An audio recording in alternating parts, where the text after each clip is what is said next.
What is up, y'all? Welcome back to the channel. It's time for episode 10 of Guardians franchise. And it happened again. Take a look at your screen, second screeners. Shane Bieber, diagnosed with a torn rotator cuff, out 4 months. So frustrating. We signed him to the deal. We knew that, there's risk. And frankly, it kind of felt like it was coming. Now, he didn't have injuries related to that, but I feel like he's been nicked up like all year. It started with the strained back on the very first day of spring training, then into a mild ab strain, which only lasted a day, sure, but then the sprained ankle, now the torn rotator cuff. It just felt like it was on teetering on the ledge all year. Now, at the same time, Bieber was pitching well, 380, 120, which is in line with what he's been doing the last 2 years, which is what I said would be fine. If we get that version, and what did I say, about 130 innings was what I was kind of hoping for. We got 97. So, he's behind schedule. He'll make 17 mil next year, and then we'll see about that vesting. So, it sucks, man. It really sucks. Let's go ahead and put him on the IL, pop him off the 40. Actually, we can leave him on the 40 for now. I mean, it doesn't matter. But we don't need the spot, so I don't have to do that. That annoys me. All right, who do we want to bring up? Let's take a look at the minors here. Let's start with the guys on the secondary. We got 4 guys on the 40 right now. We got Boyle, Curry, Heron, Smith. Smith's been the best of those. Cade Smith is having a nice run down at AAA. He's got some nice upside as a reliever exclusively. Let's just see what we're going to do.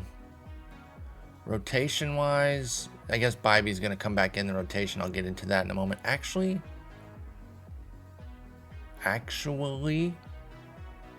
what if it's Cantillo time?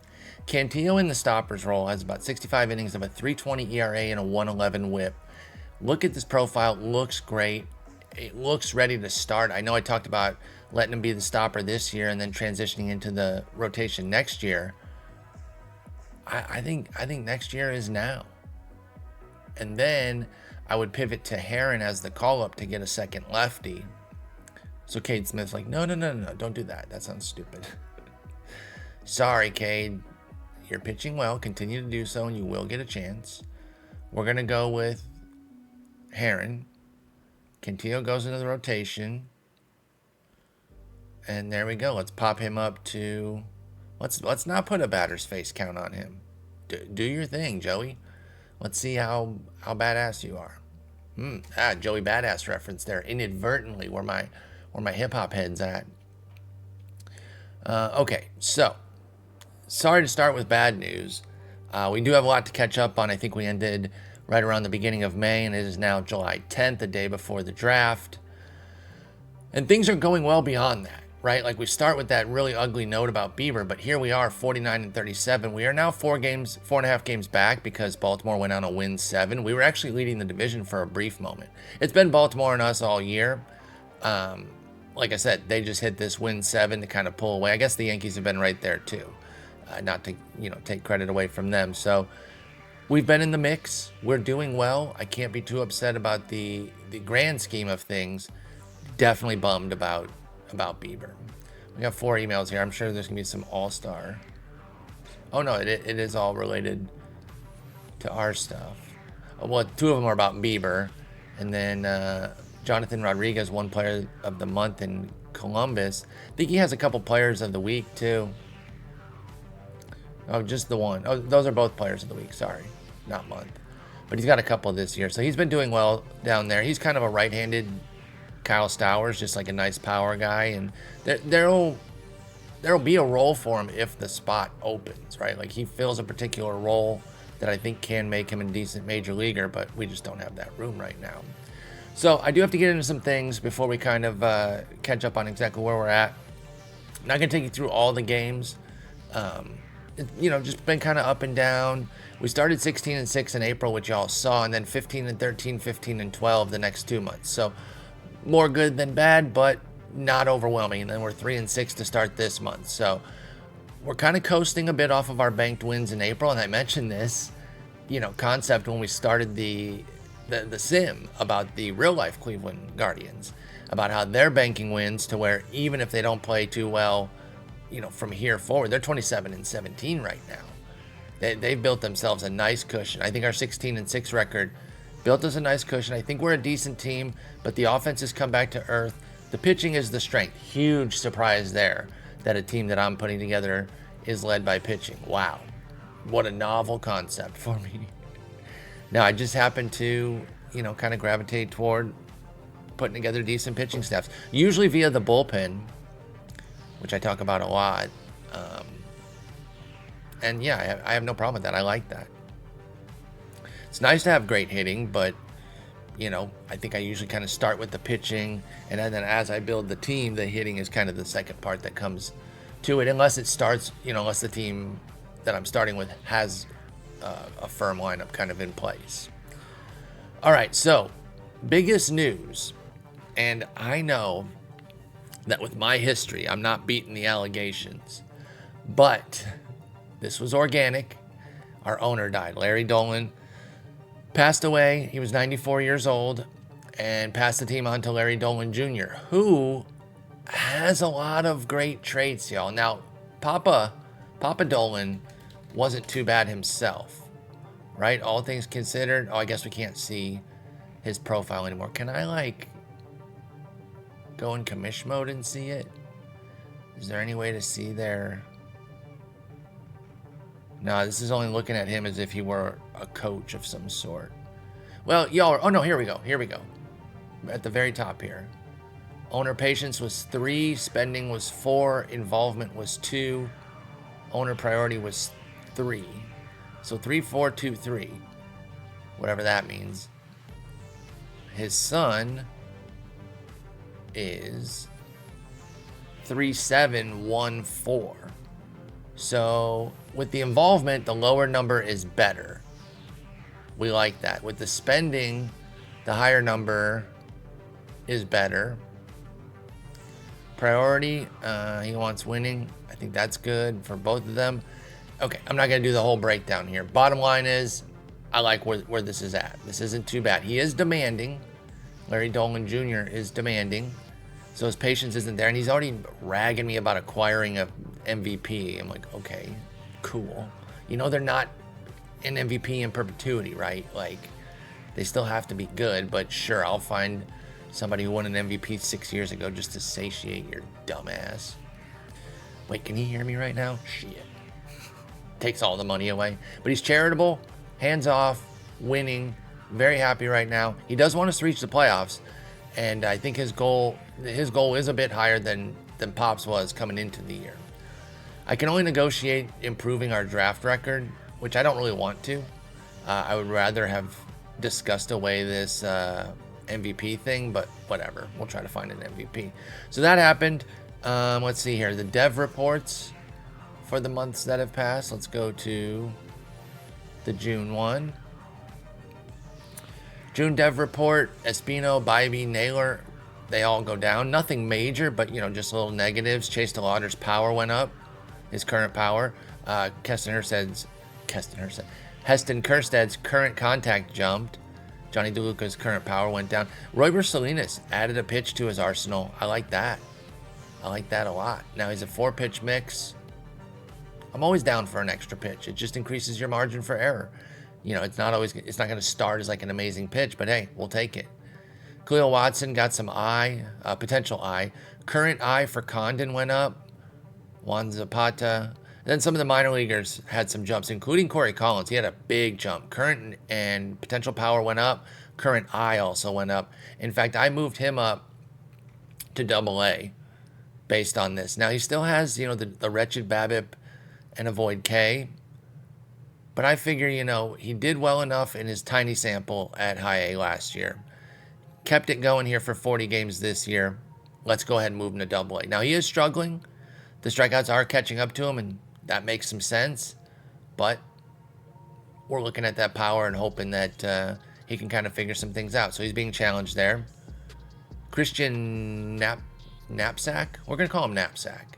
It's probably Napchick, perhaps, something around that area. But we're going to go with Knapsack because why not? That's just good. He had a big jump there.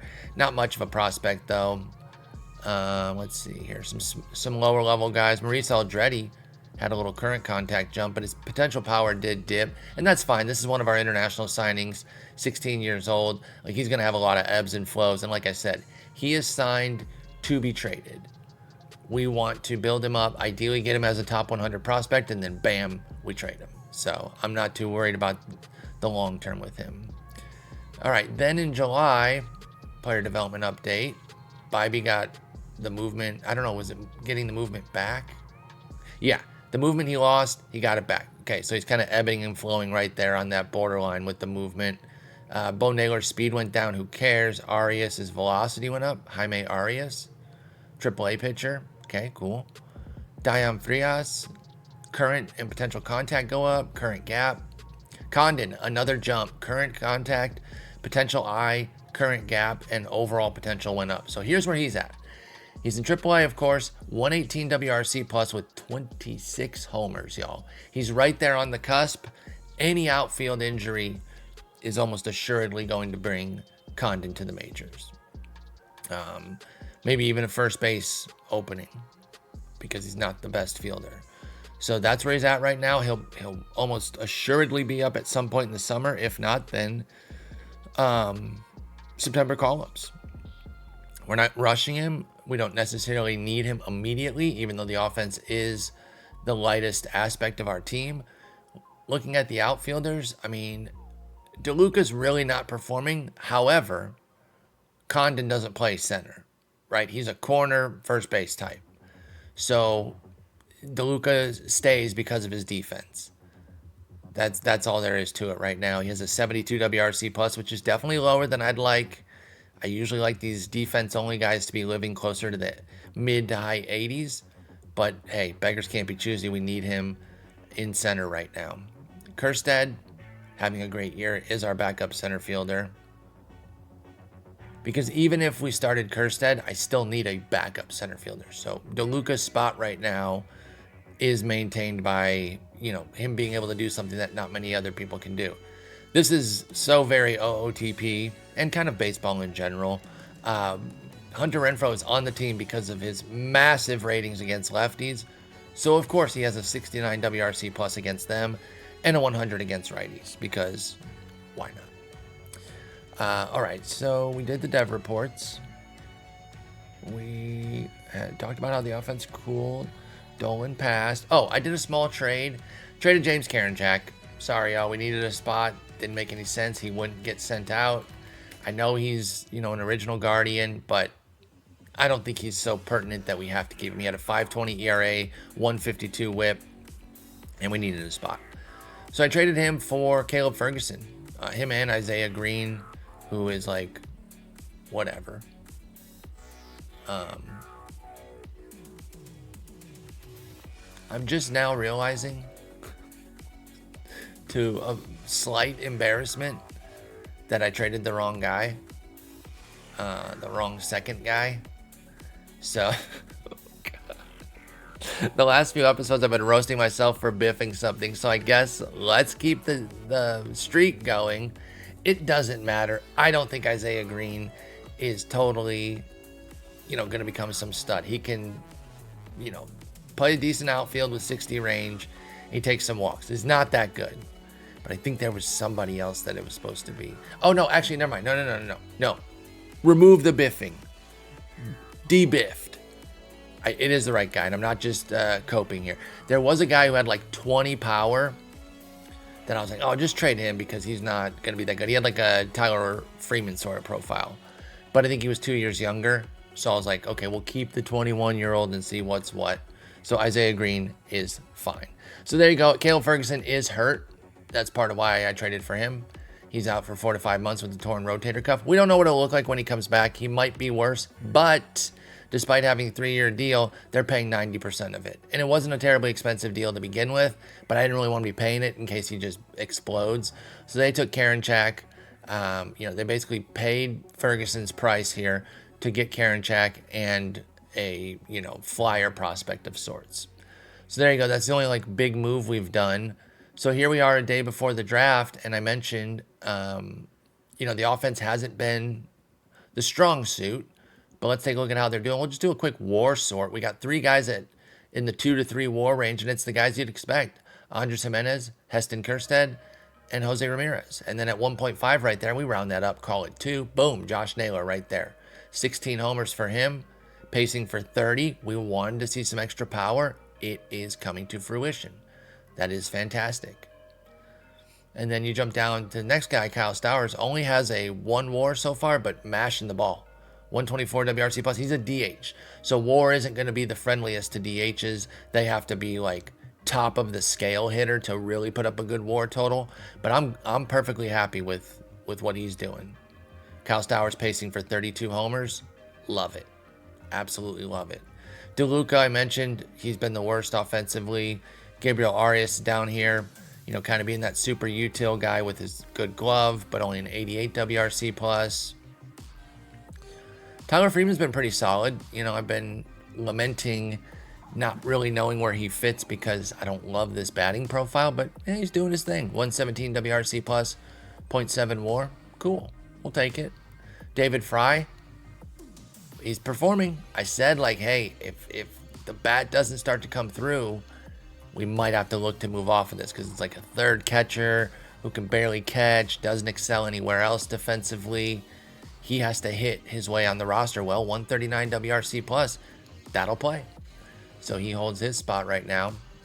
So that's, a brief look at the offense. Bo Naylor still sucks. In fact, the catching duo offensively is disgusting. Tomas Nido has an 8 WRC plus. An 8. That's ridiculous. But he can catch very well, so he stays on the team. Pitching. We just moved Cantillo in for Biebs. I told you how well Biebs was doing. Let's do a little WAR sort here. Raylo, 1.5. Franco Alman, 1.4. Cantillo, 1.4. 3 more guys at 1 or better. Emmanuel Clase, Logan Allen, and Sam Hentges. McKenzie, we'll call it 1. He's at 0.9. Hell, we'll do that for Bibee too. So, the pitchers are doing fine. Nobody, a couple of the relievers have. None of the starters have been eye-poppingly excellent. Espino did get hurt. He had a strained forearm issue for 1 to 2 weeks. But he's back. He's been great in this bullpen role. He has had a few starts, but in the bullpen role, 27 innings, 3.38 ERA, 127 WHIP. So we do like that. And he has, a 26% strikeout minus walk. Frankly, he should be better. But a 362 BABIP and a 1.4 homer 9 are kind of hurting him. In fact, we got some home run machines. Logan Allen, Tristan McKenzie. Come on, guys. Franco Alman, which I don't like. Late game situations, that's scary. If we do make the playoffs, I don't know about that. I know he's in the stopper role, and he'll be important for us, but a late game homer, those terrify me. Y'all know that. If you've been watching me for any amount of time, I talk about that both in the fantasy realm with my Fangraphs writing and stuff, but also in the video game realm, because late homers are killer. That's why those high homer relievers struggle to become closers, because that's the one thing that can just, boom, flip the game on a dime. So as I mentioned, 4.5 games back, entering the draft right now. Let's see what that looks like. Let's get this final game before the draft. Actually, it's a day off, so we will enjoy that. We did drop 2 of 3 to Charlotte and 3 of 4 to Detroit. So we come into July sputtering, but, it's not the end of the world. Mauricio Aldrete got his full scout, and he gained some contact, but lost some potential power. I think we knew that. It's just showing up on the report now. Okie dokie. All right, first year player draft. Let's go to the draft. Now, to keep my word, I'm supposed to have a standalone draft episode that doesn't really... Well, actually, that would still work. That would still work, where even if somebody skipped this episode, if I just do the draft right now and somebody skips the episode completely, which I don't know many people that do. Honestly, I don't really know anybody that hates the draft episodes. So I don't want to like make it sound like there's these two factions, people that like the draft episodes and people that desperately hate them or anything. I don't think there's this group that hates them. But I wanted to make them like skippable if you want. Like if you fall behind a little bit, I kind of post every other day. That's the general schedule I'm going for, unless I have a trip or something comes up. But you know, that can pile up. You're watching other stuff, life comes up. I get it. And you want to skip an episode. I'm trying to make the draft ones standalone so that if you do, you could come back to it if you wanted, or you can just skip it right now and you don't have to worry about that. You can hear about the draftees through another episode. So let's do the draft. We haven't moved anything forward, really. All we talked about was a Bieber and a team review. So yeah, I think this works. I didn't plan this episode out. Once the Bieber thing happened, I said, flip on the camera right now and let's just go for it. So this one's a little bit more freeform. So pardon me for kind of planning on the fly with y'all.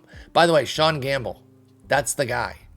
This is a very old reference from, I don't even know if it is one of these episodes. I think it was from the first draft. We talked about Conrad Kaysen and how we had traded him on the Tigers for somebody named Sean. And I couldn't freaking think of the last name. It was this guy, Sean Gamble. So yeah, if you were waiting for the answer on that from 5 episodes ago.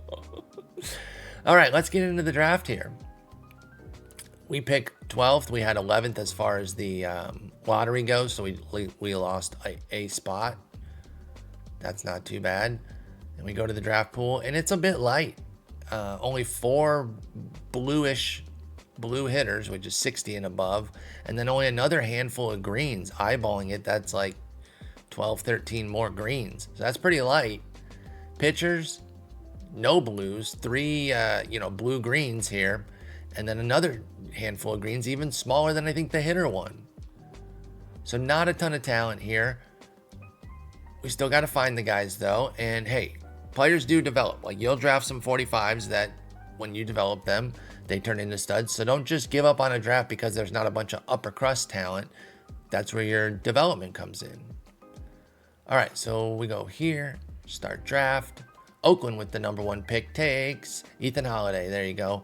Jackson's brother, Matt's other child. Dude, this is a weird phrase to say, but I'll say it. That's a pretty good sperm. I can't. But good job, Matt Holiday. You got 2 kids to the league. Philly takes Quentin Young. Philly picking second, by the way. What was the lottery situation there? They moved from 5, so they had a rough season, regardless. Portland, they get Brady Ebel. Is that Dino Ebel's kid? I'm not even making a joke there. Dino Ebel, like longtime base coach. I don't know if he's a former player. Actually, I'll look it up. Let me do that. Dino Ebel, did you ever play? He's a minor leaguer, but now kind of a lifer in the game. I don't know if he's still base coaching, but I remember him as a base coach. I wonder if that's his kid from Rancho Cucamonga. Well, I remember him from coaching the Angels. So I don't know. Might be. I'm not going to look that part up. Detroit takes Cam Canarella. Okay, decent guy. Last top 5. Jace LaViolette goes to Pittsburgh. Okay, so there's the top 5. Actually, you know what? We'll take it all the way to our pick since we're relatively high. Seth Hernandez goes next. Okay. Charlotte gets Ethan Petrie. Is that Dan Petrie's kid? Nah, you'd think Dan Petrie's kid would have been in the league a while ago. I don't know. Again, not going to look it up. But there goes Ethan Petrie. Wewa Alloy. Help me out on this one, y'all. Wehiwaaloy. Alloy. I think that part's right, but Wehiwa. Please feel free to correct me. You guys know I try to get my pronunciations right. Sometimes I butcher the heck out of it, but I'm always open to being corrected. Jacksonville gets Anthony Martinez, Colorado. They leave Colorado, but even in Jacksonville, listen, frankly, them going to Florida is such a perfect fit. The Colorado front office so perfectly encapsulates the Florida man aesthetic that it just makes sense that they're in Jacksonville right now. I will say I think they're having a decent season. Yeah, they're 42 and 44. They're not bad. They're 4.5 games out of a wild card. So maybe, getting away from Colorado has helped a little bit. Maybe just made it easier to kind of build a team since it's not so, so crazy of a park. Like they're in a pretty neutral park here, Jacksonville Stadium, with a retractable roof. And they're actually really bad at home. They're great on the road. That's interesting. And, they're okay, whatever. We don't need to get too hung up on them. But the reason I kind of made fun of them there, or not kind of, I flat out made fun of them, is they took a first base prospect who doesn't even hit for power. This is a dog shit pick. And no shade to Mr. Anthony Martinez. I mean, it is kind of, but it's indirect. It's not his fault. What's he supposed to do? Decline getting picked? Hey, Shar, try to stay in the camera, you little doofus. But anyway, that's just not a good pick. Boston takes Devin Taylor. Decent enough. Shar's out of here. Jen's still not home. She'll be home later. She stayed the night at her friends. And so the dogs are just like, what the hell is going on? What did you do with mom? Nothing. But anyway, it is our pick now. Zach York goes to the Nats. Whatever, that's fine. So what have we got left for us? Let's go all players. We were already on all players. Chase Shores is the best player available in terms of peer rating, 65. Marcos Paz is second best. Now, big distinct difference between them. Shores has low work ethic and intelligence. Paz has high work ethic, low intelligence. Now, I've talked about how I'm not as out on low work ethic these days, but I have said that is more beyond the first round. I still get pretty hung up on it first round. I don't know. It seems hard to, develop those guys. I could go with Luke Billings, legend from my Cincinnati franchise, who has great power. Honestly, this was looking a lot like what he looked like when I took him in the Cincinnati sim as well. Like he just had big power. He was a second rounder. I was like, let's just take a shot. Developed into a Hall of Fame monster hitter. And became like a 5-time Gold Glover, which was pretty cool too.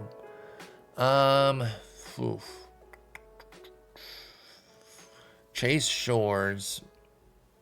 I mean, I get it. Like, the talent's there. 4 pitches. Can really improve that home run. Some control. Paz has really bad control right now, and it only gets up to 45, so there's high reliever risk here. But he does have the high work ethic. So you wonder if maybe he can kind of work through it. Shores, meanwhile, is a college pitcher, too. So there is that. He's listed as a sidearmer. Guys, I'm going to look this up real quick. I mentioned this a while ago, but we're seeing so many guys be listed as sidearmers this year in the game that I don't think are sidearmers. And so I'm going to look at Chase Shores. I'm going to try to find a video here. Oh, wow, I didn't realize Mikey Matuk has a podcast. When I clicked Chase Shores to try to find some video, that's what came up. I don't know if he's a sidearmer. And if it doesn't look anything like a sidearmer, then I'm going to change it because it's annoying. Now, all I can find right now is pictures. And the pictures are not helping the case for sidearmer. I will say that. Let me try this one more time. Oh, here, I found something. Found some vid. Kyler Peterson, thank you for uploading some vid of Chase Shores here. All right. Let's see. If it's borderline, I'll show y'all and you guys can decide. No, I don't consider this sidearm, but let's ask y'all. I see like a little whippiness, but sidearm? I don't know about all that. Here comes the pitch. Right? Let's go slow-mo here. We're really analyzing. What do we think here? I'll take a drink.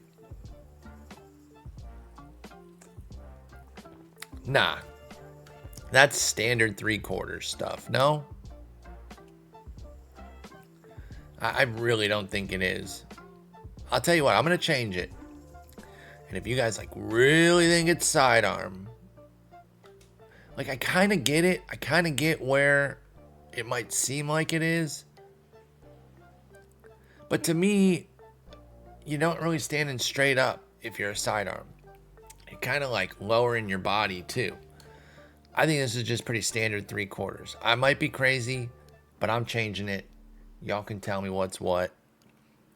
And if you really think like, no, that's definitely sidearm, you stupid idiot. First off, don't call me a stupid idiot. That won't hurt my feelings. But if you really think it is sidearm, cool. Oh, you know what? I'll also Google Chase Shore's sidearm. I do that too when I'm trying to figure out. Because if he's not being called that in articles and such, then I really don't think he is, you know? Yeah, I can't find anything that considers him sidearm. Let's go to his perfect game profile real quick. I know this is taking a huge detour here, but if you've watched my stuff, you're not that surprised. We're going normal 3/4. Excuse me. And we'll go back there. The perfect game page. Does it even list that if you are sidearm? I don't know. But it has more video, and I'm further convinced that it's just kind of a standard. Mid 3/4 slot intimidates right-handed hitters. So it's, you know, it's acknowledging the little whippiness that I'm talking about here, that like I could see on like a slider or something, a righty thinking like, holy shit, you know, that's coming from behind my head. Like there's a little twinge to it, but not enough to be sidearm. And that's important because the splits are pretty massive when a guy is sidearm. Now, it won't really show here. Actually, I don't know why it doesn't, because he has some development. Usually like when they're really young, like their splits aren't developed anyway. But as a sidearmer, as he develops, the splits would become severe. So I put it on 3/4, and I think we're gonna do it. You know, I mentioned that oh shit, I accidentally hit F2 just out of instinct, which takes me to the waiver wire, and I see Luis Heel is available, and that might be a happy accident that we landed on that. Now he's got the 40 control, which is definitely scary. But man, I really like Luis Heel. Who would go? Would be the question. Who goes? Do we send Sandlin back out? We just brought him up. You know, he got murked a little bit there in 3 innings. Who cares? That's a tiny sample. And I doubt Heel has opties. Yeah, out of option years for sure. I mean, that's why he's on the waiver wire in the first place. Boy, oh boy. I'm torn because this is another Spore fave. I really like Luis Heel. He's been on my fantasy team this year doing some great work. Pitched very well yesterday from when this is being recorded, which is on the 19th. So on the 18th, he pitched well. I don't know if we need him, though, because I really don't know who I'd send out. I guess it could be Sandlin, but he's 28. He's got good ratings. He's supposed to be good. It's not like Heel would start for us anyway. If it's a starter, I'm going to, you know, bend over backwards a bit more to try to go out and get somebody who can start. He can start, but he's a risk there. All right. Get undistracted. Now, the sidearm thing won't change until, like, we sim forward or whatever, but it is changed there. And so what I was going to say about the Cincinnati sim, I took Luke Billings, and that was a sim where I had 2 low work ethic guys. They both played their way out of it for a period. The aforementioned Luke Billings, it never came back for him. This guy that we picked up in a really interesting trade because we saw him in the Rule 5. His name was Luis Medina, also became a Hall of Famer. He played his way out of it and then back into it in his older age. And I didn't really realize they could play their way out of it. So I run deathly afraid of low work ethic, not realizing that if you have the right coaching and they have the right performance, they can emerge from it. So what I'm saying is I become more open to taking it. Not really in the first round, but I'm going to go against my normal setups here. And I'm going to take Chase Shores. We're going to try a low work ethic in the first round. It's a light draft, but he's a college pitcher. I like where he's at. 8 mils, a little bit higher than the recommended slot, but we can afford it with 11.6. We don't have any extra picks this year as far as like, sup picks or anything. So we don't have to have extra money there. Let's do it. Chase Shores. I'm gonna try to negotiate with him though. I'm gonna offer slot. That's what we'll do. Because you have low work ethic, we're gonna try to save a few bones. Okay? Let's go right to pick 2 here. Second pick, looking at all the players, we got Jacob Parker here. Another low work ethic. Okay. I don't know about back-to-back low work ethics, but the top 3 guys, at least just in terms of potential, are all low work ethic. But look who's there again, Luke Billings. I might do it for the memes. I do like triple high here on Jack McKernan. High adaptability, work ethic, and intelligence. It's only a decent profile, but with the triple high, he could really play himself into something special with our coaching. Boy, I wish I knew who had the better chance of being available in the 3rd. Who does our scouting director like? Parker. Yeah, I'm not going to do that. It's not a bad profile. I'm just not taking 2 low work ethic. I'm sorry. I've already jumped out of my comfort zone by taking a first-round low work ethic. I can't do... Well, wait. Then that means I can't take Billings either. So I'd be full of shit on that one. Well, let me rewind and say that if I'm going to take another low work ethic guy, it's going to be Billings for the memes to see if we can develop him again. Damn, I do like this Jack McKernan guy. I really hope he makes it for the 3rd round. If he does, that's a snap pick. We'll take it. This guy's name is Bruin Agbayani. Gotta be Benny's kid. Gotta be, dude. Bruin Agbayani. Come on. Benny's kid. Yeah, 100%. Hundo P. There was no universe where it wasn't. Cool. Very cool. All right. If you recommend a pitcher, who do you like? Chase Bentley. Makes sense. Another low work ethic guy. Control artist, potentially. I do find it a little bit weird that when somebody's a control artist, like that he has to grow into it. Usually I feel like if you're a control artist, you kind of have that already. I get it. It's for the game, the trajectory of growth or whatever. But I think it should kind of be like, if you have the potential for 75, you should be starting at least 50. You would think. But I'm not going to get too hung up on all that. All right, so it's Billings or McKernan. I think we're going to go Billings because he has a 70 power potential. And now, I will say, Parker has a more complete profile. Just 5 points better in the contact profile, which is the BABIP and avoid K. More gap. Better speed. Better defense. So I get it. I don't care. Remember, there's history here with Luke Billings. Turned him into a stud in the Cincy Sim. So that is a draw for me that might not be there for somebody else. And I totally get that. He only wants $650,000 too, so we're getting back some of that money that we might have to give to what the hell was the name of the guy that we drafted? Shores. Ha, got there. I was like, it's not Chase anything because there's Chase Bentley right there. No, it's Chase Shores. And I remembered. Look at me being excited that I remembered something from 5 minutes ago. Ike Irish. Oh, man. The Jacksonville Irish really should have taken this guy. Come on, man. It was right there. All right, let's take Luke Billy. Let's meet his demand. Auto pick. Give me Kernan. Tell me Kernan's still there.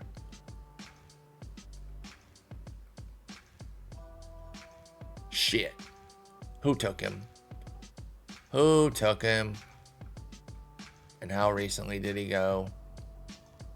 Jack McKernan went with the last pick in the 2nd round by the Cardinals. And those Devil Magic sons of bitches will turn him into a god. Dang. That's all right. It's not like he was like so good. It's just I wanted to kind of see what that great profile could do. All right. Well, who do we like then? Let's go back to the pitchers. Oh, we got another triple high here with Patrick Forbes. Oh, well, let's compare the two. Let's see how different they are. It might just have another version. Okay, no, McKernan's better. 10 potential control. That's a pretty sharp difference. 5 stuff as well.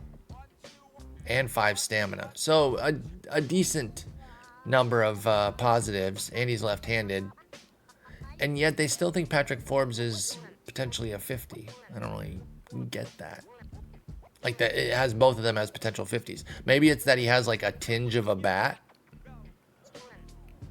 So like if the pitching totally blows up, there's a world where you could like make him a crappy outfielder.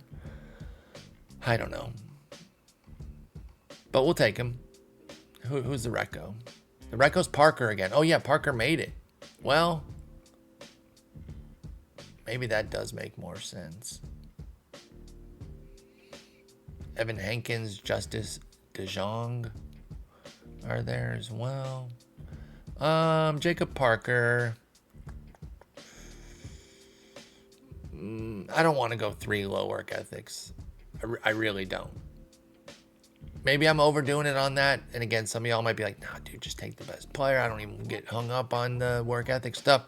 And that's your way. And I respect that. But for me, it's something I do try to avoid. I jumped out of the comfort zone. We went back-to-back low work ethics. Let's get back into the wheelhouse here and get some guys who come to play. Patrick Forbes, you want a cool 360? I got that for you, brother. I have got that for you. JD Dorman is kind of interesting, and Chase Bentley. Also low work ethic, that's right. Dorman versus Forbes is close. Give me the guy with the great personality. Let's see what we can do. Boom. Got him. Auto pick. Bentley's still there. Jacob Parker's still there. I think we take one of them. Another low work ethic is coming in. We're going to have our 3rd and 4 picks. I just think it's the way this draft is breaking, though. You know, we're going to have to get our team to really motivate these guys and realize that, hey, they're in a cool organization and they want to work hard. Yeah. Cooper Fulbright's kind of interesting. Compare him to Bentley. Like, Bentley's stuff sucks. And he is such a control artist. I don't know. I'm not... If I'm going to go with another low work ethic guy, it's going to be Parker. Because at least he's smart, high adaptability, and high leadership, too. To go with his big power and all that. Yeah, I think it's going to be Parker or Fulbright here. I kind of like Fulbright. I wonder if Parker would make it yet another round.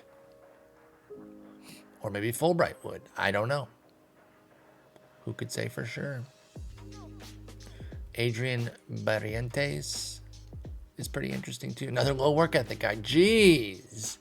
Usually I have a default filter that gets rid of them. That would have cut half the draft this year. My goodness. Nobody wants to work anymore. Kim Kardashian would hate this draft. All right. Are there other pitchers like Fulbright? Or more importantly, are there other hitters like Parker? Justice DeJong has a 60 power potential. Oh, and a little bit of pitching potential, but whatever. No, I think Parker, kind of a dude potentially. At least with that big power. Kind of like Gage Harrelson here. He's interesting. Wish he was a little bit better defensively, but he's not bad. I think I'm going to take Parker, though. Jacob Parker. Could be a big bat. Has some glove in the outfield. Let's go with him right now. What's he want? What kind of money? Oh, yeah, he's cheap, too. We'll meet that demand. Bang. Next up. Cooper Fulbright made it. That's who we wanted. And he's a little bit more expensive. He wants 1.1. And you know what? I think we got enough to do that. I think we can work with that. Bang. Let's keep going. And Justice DeJong is still there. Do we want another just pure power 17-year-old here? What's up with the catchers? Anson Araz, I've drafted him before. He's got a really rough profile this year, though. Woof. Andrew Yu, I've drafted him too. That's funny. Adonis Guzman, I swear I've drafted him too. All of them. I've had these guys before. But I kind of like Adonis. He's definitely the best of that group. We'll try to get him next round. Right now, Clayton Arma is being recommended. Another low work ethic guy. Get out. I'm not doing another one right now. This is ridiculous. Let's go back to the pictures. Liam Doyle. Ooh. I'm kind of intrigued by Liam Doyle. Home run issue and, home run and control are problems that need to be worked for sure. Like, he needs to improve there, and he's already 21. So there's some gamble here. But if it clicks, I think it could be pretty nice. Let's go ahead and take him. Now let's go back to the catchers and go with Adonis if he's there. He is. He's got the great catching profile, the great personality, modest bat, but, we're running Tomas Nido right now, so we don't care about that. Clayton Arma still out there. Vincent DiCario is the catcher that they would recommend. Disagree. Well, let me look at Clayton again. I know he's got the low work ethic, sure. He's got the home run control issues of the last guy, but also stuff. Like, he's got a lot of development to go. And with the low work ethic, I'm just like, is it going to get there? I don't know. I'm going to go Guzman. I like getting a nice catcher pretty much every draft if I can. It's not a must, but it's a desire. Brock Silvers is the best power available. And then Karsten Sabathia, that is indeed CC's kid. Low work ethic, my ass. There's no way CC would accept that. There's no way. Stop it. All right, what about some infield, outfield range? What are we looking at here? Emmanuel Lantigua. He's interesting. Outfield range. Ooh. Mike Paul. It's probably Mick because it's the first name, but MIC is Mike. Maybe it is Mike. But not M-I-K-E. I don't know. Microphone Paul. Corbin Dickerson. Wow. Anyone remember him from the Marlins franchise? I won't blame you if you don't, because he was terrible. But great defense and speed here. This is basically what he turned out to be. But he had like 80 potential when we drafted him. This guy's name is Prince Daboski. Ezra Essex. We're in the great names portion of the draft. My goodness. All right. What do we want to do here? What's the recommendation? Clayton Arma again. All right, this is round 8. Okay, fine. Round 8. I can do it. Even though he's another low work ethic guy.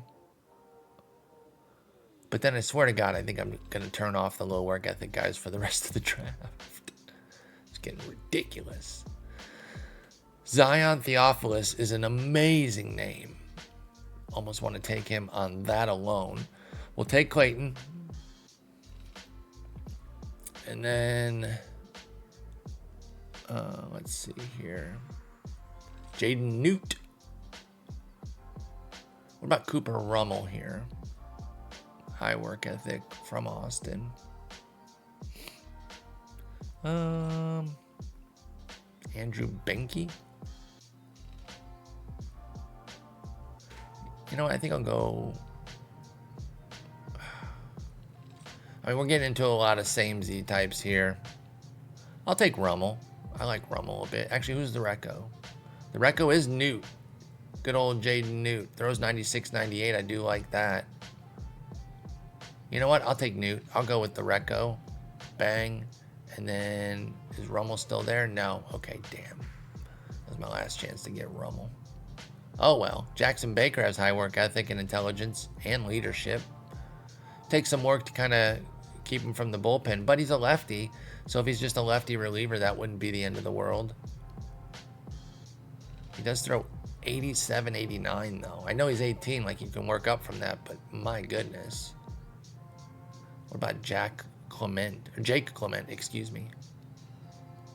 He's already got pretty big reliever risk with 30 control, 35 potential.